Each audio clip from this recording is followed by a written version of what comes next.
Eating the shoe Browzer, man. Shoe Browzer back with another banger, man. This time we got the Calm Drop Foamposite, the shoe I want to see, man. You know I bring them foam reviews. Gonna get into it quick because I'm almost out of space and I gotta go in a little bit. Just Air Foamposite 1 Varsity Red for the 240 black box. Y'all seen it.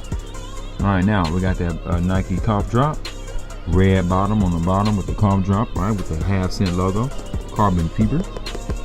Nice Foamposite material wrapping around with the nice soft suede going up, which I do like. Black laces with the red going up, half-cent logo right here.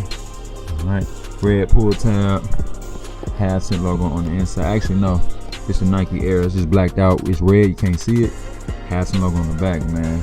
QC on these looks very good. I don't see no glue stains, man. They look, these mugs are gas, man. I definitely want a pair, but I just ain't got the 240. Nike chair on the side. I'll try to give me a pair eventually, man. What y'all think, man? Foamposite coming strong in the year 2025, but they ain't selling like that. But they still dope if you're a foam head, man. Hey, man, shoe Browzer, let's go.